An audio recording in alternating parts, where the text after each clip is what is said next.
कहानी की शुरुआत में हम एक बुजुर्ग कपल को देखते हैं जो इस वक्त एक पार्टी में जा रहे थे। रास्ते में उनका हर एक बात पे झगड़ा हो रहा था। जो भी टॉपिक उनके दिमाग में आता उस पर बहस छिड़ जाती। उनका ध्यान एक बार के लिए इतना भटक गया कि एक दूसरी गाड़ी से वो टकराने ही वाले थे। जब वो अपने बेटे के घर पहुंचे, लैरी ने जोआन के हाथ में लगी हुई बैंडेज को उसकी शर्ट से छुपा दिया और उसे याद दिलाया कि आज तुम्हें पूरे परिवार को कैंसर के बारे में बताना है। जोआन ने कहा कि मुझे बस एक दिन और चाहिए, क्योंकि वो आज की पार्टी को खराब नहीं करना चाहती थी। परिवार ने उनका बहुत प्यार से स्वागत किया। उनकी शादी को 65 साल हो चुके थे। उन्होंने जोआन को बताया कि बेसमेंट में उसकी पुरानी फोटोज का एक डब्बा मिला है। उनमें से एक फोटो जोआन की पहली शादी की है, जो कि लूक नाम के एक आदमी के साथ थी जो युद्ध में मारा गया। इसी बीच लैरी के गले में अचानक से कुछ अटक गया। उसे सांस लेने में दिक्कत होने लगी। वो जमीन पर गिर गया। कुछ सेकंडों बाद ही लैरी की अचानक से आंख खुली। वो चौंक कर एक ट्रेन में उठा।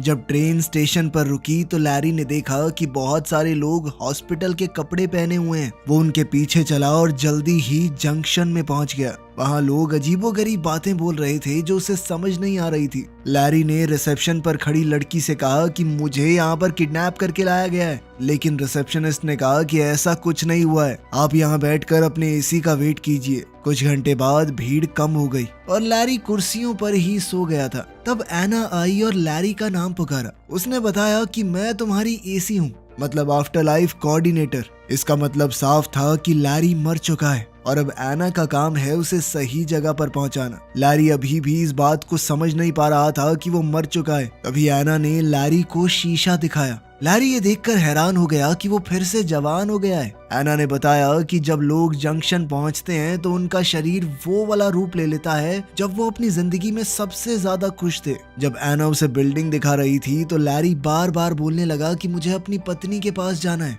परेशान होकर एना ने उसे एक चमाट दिया ताकि वो रोना धोना बंद करे। मरने के बाद भी रो रहा है, तू पागल है क्या? उसने ये भी बताया कि ये कोई स्वर्ग या नर्क नहीं है, ये बस थोड़े दिन का स्टॉप है जिसे तुम बदल नहीं सकते। एक बार चुन लिया तो चुन लिया। तभी एक अलार्म बजा और लैरी ने देखा कि सिक्योरिटी एक आदमी को पकड़ रही है। एना ने लैरी से कहा कि ये लाल दरवाजे से भाग कर आया होगा, तुम कभी ऐसा मत करना, ठीक है? फिर एना उसे टेम्परेरी रूम में ले गई और उसे अलग अलग धर्मों के हिसाब से आगे की दुनिया दिखाई। लैरी को इस कमरे में 7 दिन तक रहने को मिलेगा, जब तक वो अपनी आगे की जिंदगी को चुन नहीं लेता।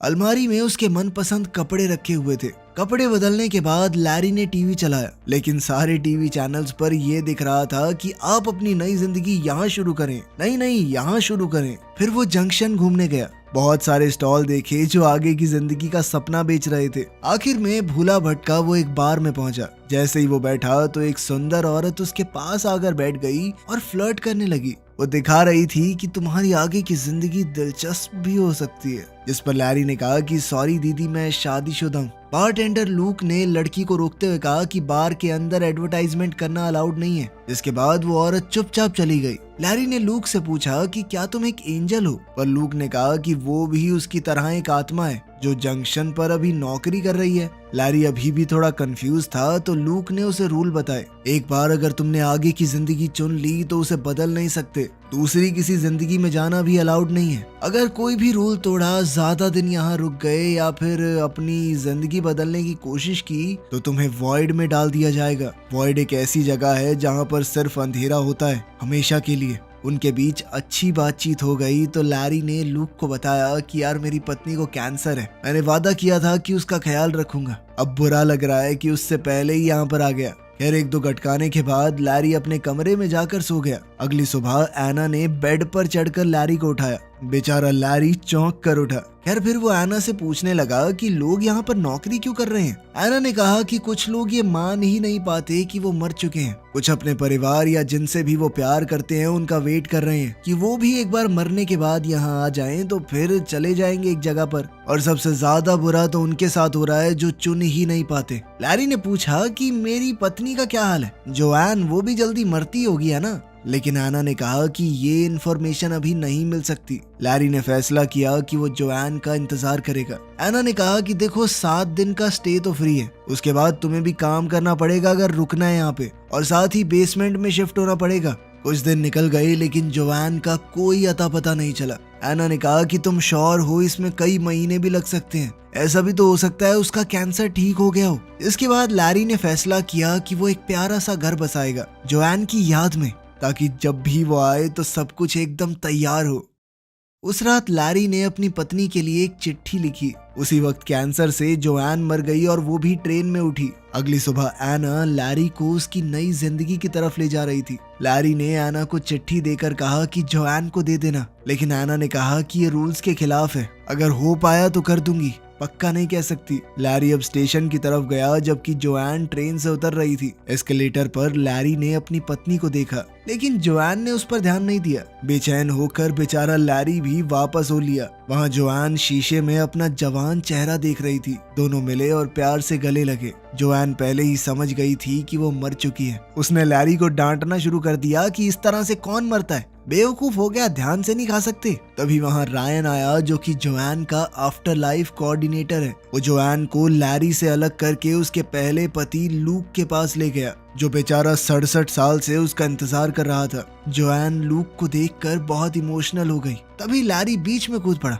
अरे कुछ नहीं होता, लोग मर जाते हैं यार, नॉर्मल चीज है, चलो बेबी अपनी दुनिया में चलते हैं, नई मैंने चुनी आपके लिए। लेकिन जोआन को समझ नहीं आ रहा था कि ये हो क्या रहा है। जल्द ही उसे पता चला कि उसे दोनों में से एक पति चुनना पड़ेगा, जिसके साथ वो अपनी मनचाही जिंदगी बसा सकती है। तभी रायन सभी रूल्स समझाते हुए उसे कमरे में ले गया। कपड़े बदलने के बाद अब रायन जोआन को उसके ऑप्शन समझा रहा था। तभी लूक वहाँ पर आया। डर के मारे कि उसे दोनों में से एक को चुनना होगा, जोआन ने दरवाजा ही बंद कर दिया। रायन का तो कहना था कि लूक बहुत अच्छा है, वो 67 साल से तुम्हारा यहाँ पर इंतजार कर रहा है। उधर लैरी एना के सामने गुस्सा निकाल रहा था। एना ने बताया कि मेरा और जो रायन है ना, मतलब जोआन का एसी, हम पहले रिलेशनशिप में थे, हमारी लड़ाई हो रखी है ना, तो वो जान के भी तुम्हारे अगेंस्ट बोल रहा होगा। लेकिन लैरी कहने लगा कि मेरी और जोआन की शादी 65 साल की है, इतने साल तो वो लुक्खा लूक जिंदा भी नहीं रह पाया, हमारे साथ बच्चे हुए पूरी जिंदगी बिताई है हमने। उधर जोआन और लूक जंक्शन में वॉक पर गए। वो दोनों थोड़ा अजीब सा महसूस कर रहे थे। अचानक 2 गार्ड्स एक आदमी को पकड़ने के लिए भागे, जो अपनी चुनी हुई जिंदगी से भाग रहा था। एक गार्ड ने लूक को हाय कहा और तुरंत जोआन को पहचान लिया, ये कहकर कि आखिरकार आप पहुंच ही गई यहाँ पर। ये सुनकर जोआन को बहुत अच्छा लगा, क्योंकि इसका मतलब साफ था कि लूक उसके बारे में बात करता है। गार्ड्स के जाने के बाद लूक ने जोआन को रूल समझाए और साथ ही अपने प्यार का इजहार कर दिया। उसने कहा कि मैं हर दिन तुम्हारे बारे में सोचता था। वो प्यारी बातें बोलता रहा और उसे किस करने की कोशिश की, लेकिन जोआन पीछे हट गई क्योंकि उसे अजीब लग रहा था। उसने कहा कि मुझे सोचने के लिए थोड़ा वक्त चाहिए और फिर जल्दी से वहां से भाग गई। कुछ ही मिनटों बाद लैरी जोआन के कमरे में घुस गया, बहुत सारे आगे की जिंदगी के ऑप्शन लेकर। जोआन घबरा गई और लैरी पर चिल्लाने लगी। उसने उसे भी वही जवाब दिया कि मुझे अभी थोड़ा वक्त चाहिए सोचने के लिए। वो कहने लगी कि पिछले कुछ दिन मेरे बहुत भारी थे, तुम्हारी मौत के बाद पता है मेरी बेस्ट फ्रेंड की भी मौत हो गई। इस बात से लैरी थोड़ा खुश हुआ, क्योंकि वो वैसे भी उसे खास पसंद नहीं थी। लैरी को याद आया कि स्क्वाट करने से जोआन हमेशा शांत हो जाती थी। बुजुर्ग होने के बाद से जोआन स्क्वाट नहीं कर पा रही थी, इसीलिए अब जवान होकर दोबारा से शरीर में ताकत महसूस करके उसे बहुत अच्छा लगा। उधर लैरी फिर से कुछ खा रहा था और उसका गले में दोबारा से खाना अटक गया। इस बात से जोआन अचानक घबरा गई, लेकिन लैरी हंसने लगा कि मर तो चुका हूँ, मजाक कर रहा था मैं बस। इसके बाद लैरी आराम से बेड पे लेट के रिलैक्स करने लगा, लेकिन जोआन ने उसे लात मार के बाहर निकाल दिया, जिसके बाद उस बेचारे को अपने बेसमेंट वाले कमरे में जाना पड़ा। लेकिन वापस जाते हुए लैरी ने एक बोर्ड देखा, जिसके ऊपर मरे हुए सिंगर डीन मार्टिन के शो का प्रमोशन था। जोआन को वो सिंगर बहुत ज्यादा पसंद है, इसलिए लैरी ने एना से शो अरेंज करने को कहा। जब लैरी अपने नए रूम में पहुंचा तो ये देखकर चौंक गया कि कितना छोटा कमरा दिया है उसे। अगली सुबह लैरी जोआन को वेटिंग एरिया में ले गया। वहाँ एना उस सिंगर को गाने के लिए ले आई और खुद पियानो बजा रही थी, लेकिन वो आदमी अजीबोगरीब बर्ताव करने लगा, सीढ़ियों से भी गिर गया। तब उन्हें समझ आया कि ये कोई असली डीन मार्टिन नहीं है, कोई बहरूपिया है, मरने के बाद भी नकल कर रहा है, कितना गंदा आदमी है ये। लूक तुरंत उसके पास आया, उसे खींचकर अपने साथ ले गया और एक मुक्का दे मारा। फिर रायन की मदद से लूक ने जोएन को फूल देने की कोशिश की, लेकिन लैरी ने फिर से बीच में बोलना शुरू कर दिया, ये चीटिंग है, फूल फाल कैसे दे रहा तू, मैं दे रहा हूँ कोई गिफ्ट। दोनों आदमी फिर से झगड़ा करने लगे और अब जोएन को बहुत ज्यादा गुस्सा आ रहा था, तो उसने चिल्लाकर दोनों को चुप करवा दिया। इसके बाद जोएन एना और रायन को अपने कमरे में ले गई और उन दोनों पर काफी देर तक अपना गुस्सा निकाला। फिर उसने चिढ़कर कहा कि कोई तो रास्ता निकालो, ऐसे कैसे फैसला लूं मैं। कोऑर्डिनेटर्स ने रूल तोड़ने के लिए एक लंबी फोन कॉल की। कुछ देर बाद जोएन अपने दोनों पतियों को रूम में ले आई। कोऑर्डिनेटर्स ने बताया कि तुम्हारा केस थोड़ा सा खास है, इस वजह से हमें एक स्पेशल वीजा मिला है। जोएन को 2 बार चुनने की इजाजत मिलेगी। एक बार के लिए वो लैरी के साथ अपनी जिंदगी जाकर देख सकती है और एक बार लूक के साथ। उसके बाद उसे फैसला करना ही होगा। दोनों लड़के फिर से झगड़ा करने लगे कि पहले कौन जाएगा और उनके बीच में हाथापाई होने लगी। इसलिए जोएन फिर से चिल्ला पड़ी। उसने कहा कि पहले कौन जाएगा ये हम टॉस करके पता लगाएंगे। फिर से बहस शुरू हो गई। इस बार रायन ने दोनों को रोका। लैरी ने सिक्का उछाला और लूक जीत गया। ट्रेन राइड के दौरान लूक और जोएन पुराने दिन याद करते रहे। जल्द ही वो एक खूबसूरत पहाड़ पर पहुंचे, जहां साफ आसमान और हरा भरा जंगल है। घूमते हुए दोनों ने बहुत मजे किए, एक दूसरे का हाथ थामकर। शाम को रेस्टोरेंट में डिनर हुआ। जोएन बार बार अपने बच्चों और पोता पोतियों के बारे में बात कर रही थी, जिससे लूक थोड़ा अनकंफर्टेबल हो गया। लूक ने कहा कि मुझे बुरा नहीं लगा, बस ये सोचकर थोड़ा दुख होता है कि तुम्हें ये जिंदगी मैं नहीं दे पाया। पर उसे इस बात की खुशी है कि जोएन ने एक अच्छी जिंदगी जी। जोएन ने कहा कि मैंने कुछ वक्त तक तुम्हारा इंतजार किया था, पर फिर क्या करती, तुम चले गए थे। मरने के बाद कोई लौट कर थोड़ी आता है। फिर लूक जोएन को एक जगह पर ले गया जिसे आर्काइव्स कहते हैं। ये यहाँ पर हर चुनी हुई जिंदगी में होती है, जहाँ आत्माएं अपनी जिंदगी की यादें दोबारा देख सकती हैं। दोनों ने अपने रिश्ते के सारे जरूरी पल देखे। वो पहली मुलाकात, पहली बार एक दूसरे को चूमना, शादी का दिन और जंग पर जाने से पहले का वो आखिरी वादा। जोएन ने आखिरकार फिर से लूक को चूम लिया। उसने बताया कि मैं टूट गई थी तुम्हारे मरने के बाद। यादें आगे चलती रही और लूक ने देखा कि कैसे लैरी ने जोएन को प्रपोज किया। ये देखकर लूक गुस्से में बिल्डिंग से बाहर निकल गया। उसने कहा कि लैरी ने एक दुखी औरत की फीलिंग्स का फायदा उठाया है, मौका देखकर चौका मारा है उसने। जोएन ने समझाने की कोशिश की कि ऐसा कुछ नहीं है, लेकिन लूक ने नहीं सुना। इसी बीच लैरी भड़क रहा था, क्योंकि लूक सबको बताता था कि मैं जंग में मारा गया लड़ते हुए दुश्मन से। अब इस तरह वो खुद को हीरो दिखाएगा तो कोई कैसे लड़े। लैरी को डर था कि कहीं जोएन उसे न चुन ले। इस पर एना ने कहा कि जोएन को याद दिलाना कि वो उससे प्यार क्यों करती थी। लैरी ने कहा कि मुझे तो खुद भी नहीं पता वो क्यों प्यार करती थी मुझसे, लेकिन मैं एक इंसान को जानता हूँ जो शायद बता सकती है। कुछ देर बाद लैरी जोएन की बेस्ट फ्रेंड कैरन से मिला, जो काफी बूढ़ी लग रही थी। कैरन ने बताया कि उसके सबसे ज्यादा खुश दिन तब आए जब उसका पति मर गया, क्योंकि तभी वो खुलकर अपनी जिंदगी जी पाई। खैर, कैरन ने बताया कि मुझे तुम शुरुआत में बिल्कुल पसंद नहीं थे, पर धीरे धीरे अच्छे लगने लगे। लैरी ने पूछा कि मुझे घंटा फर्क नहीं पड़ता, तुम बताओ कि जोएन मुझे क्यों पसंद करती है। कैरन ने कहा कि मुझे क्या पता, लेकिन इतना जरूर कह सकती हूँ कि तुमने जोएन को बहुत खुश रखा है। इसके बाद लैरी लूक के कमरे में गया कोई राज ढूंढने के लिए। दीवारों पर निशान है जो दिखाते हैं कि लूक अपनी मौत के बाद हर एक दिन गिन रहा था और अपनी किताब में वो जोएन की ड्राइंग्स बना रहा था। तभी लूक वहां आ गया और लैरी पर चिल्लाने लगा कि तूने जोएन के साथ गलत किया है। जब वो दुखी थी तो तूने मौके पर चौका मारा है। दोनों बेकार सी लड़ाई में उलझ गए। इसी धक्का मुक्की में लैरी का लेटर उसकी जेब से गिर गया। अब लूक कहने लगा कि जहां पर तुमने प्रपोज किया उस जगह को मैं और जोएन अपनी खास जगह मानते थे, तो सीधी सी बात है जोएन वहां पर मेरे जाने के बाद अकेला महसूस करेगी। तूने उसी चीज का फायदा उठा के पटा लिया उसे। अगले दिन लैरी जोएन को एक दूसरी जिंदगी दिखाने बीच पर ले गया। वो जिंदगी काफी पॉपुलर थी, तो बहुत सारे लोग थे वहां पर। वो दोनों बातें करने लगे और एक दूसरे को चूमने ही वाले थे कि तभी एक लड़के ने बॉल से लैरी को मार दिया और फिर मूड खराब करने के लिए कहने लगा, तुम्हें पता है मैं कैसे मरा। खैर, बाद में दोनों समुद्र में अपनी बोट लेकर गए। लैरी ने जोएन से माफी मांगी कि तुम्हारी मौत के वक्त में साथ नहीं था। साथ ही वो इस तरह की बातें मारने लगा कि हमारे बच्चे हमें साथ देखते तो कितने खुश होते। इस पर जोएन कहने लगी कि तुम मेरा दिमाग बदलने की कोशिश कर रहा है ना, चालाक कहीं के। बच्चों की बात किसको बता रहा है? और उनके बीच में फिर से झगड़ा हो गया। अब जोआन कहने लगी कि तुम समझ नहीं पा रहे मेरी सिचुएशन। मैंने अलग अलग वक्त पर तुम दोनों से ही प्यार किया है, तुम दोनों के साथ सारी जिंदगी रहने की कस्में खाई हैं। इस पर लैरी कहने लगा कि अगर मैं लूक की जगह होता तो मैं भी तुम्हारा इंतजार करता।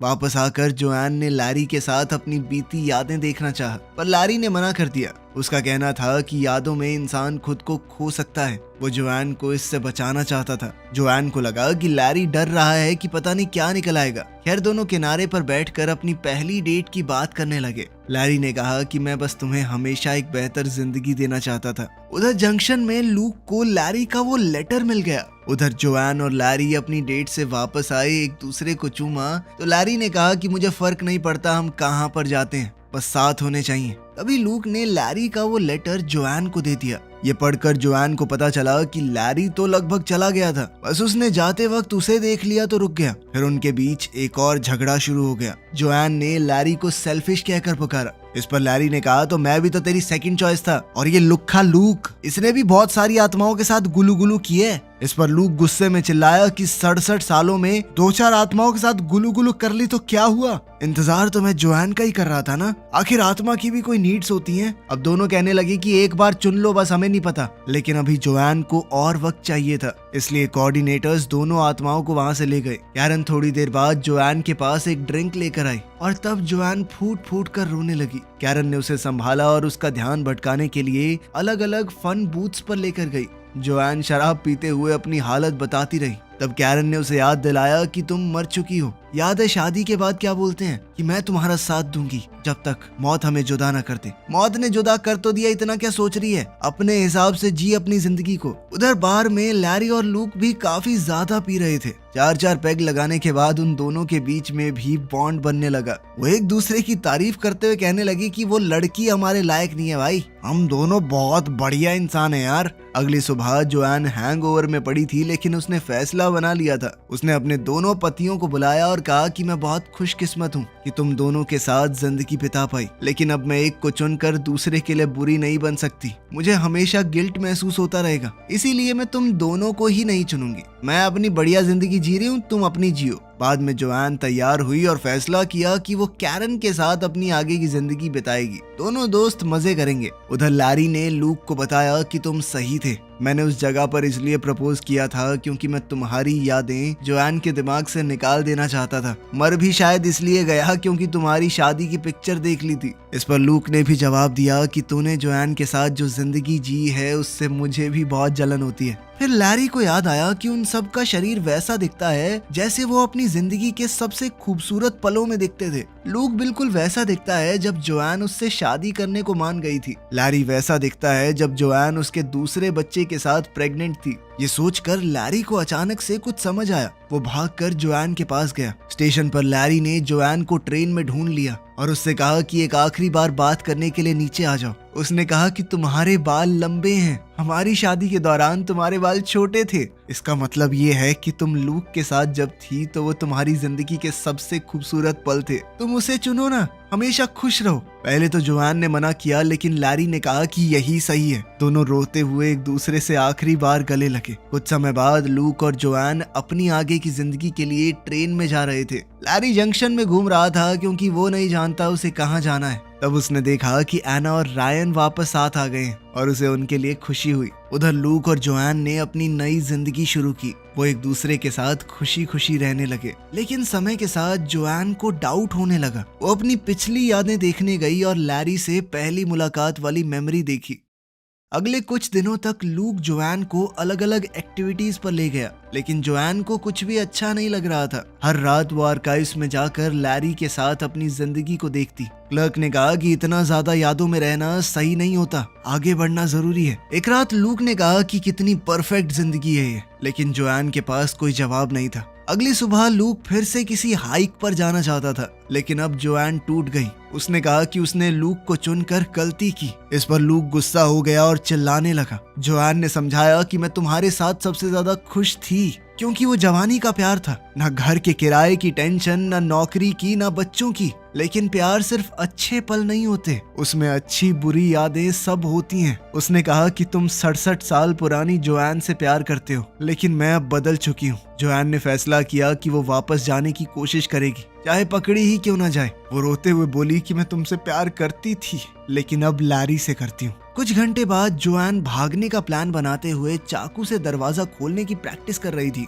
तब लूक वापस आया और कहा कि मैं तुम्हारी मदद करूंगा। दोनों आर्काइव्स में गए, वहीं पर वो लाल दरवाजा था। अब लूक क्लर्क के सामने दुखी होने का नाटक करने लगा। भाई मेरी जिंदगी बर्बाद हो गई यार, मैं बहुत परेशान हूँ। जैसे ही गार्ड का ध्यान भटका, जोआन चुपके से अंदर चली गई। लूक भी नॉर्मल क्लाइंट बन के अंदर चला गया। दोनों ने अपनी शादी की यादें देखी और एक आखिरी बार अलविदा कहा। जोआन अपनी मेमोरीज के पीछे जाकर लाल दरवाजे में घुस गई, जो उसे अपने बचपन की यादों के कॉरिडोर में ले गया। अलार्म बजने लगा और गार्ड्स आ गए। जोआन जल्दी से भागकर लूक की मौत वाली मेमोरी के दरवाजे में घुस गई। वॉशिंग मशीन के दरवाजे ने उसे लैरी के साथ झगड़े वाली मेमोरी में गिरा दिया। गार्ड्स पास आ रहे थे। जोआन ने दरवाजे को कुर्सी से ब्लॉक कर दिया और जल्दी से ऊपर भागी, जहां उसे अपना पुराना वर्जन दिखाई दिया। बूढ़ी जोआन ने मरते हुए भी लैरी का नाम लिया, जबकि हमारी जवान जोआन बेड के नीचे छुपने की कोशिश करने लगी। गार्ड्स उसके पीछे थे, लेकिन जोआन अब रेंगती हुई ट्रेन ट्रैक्स पर पहुंच गई।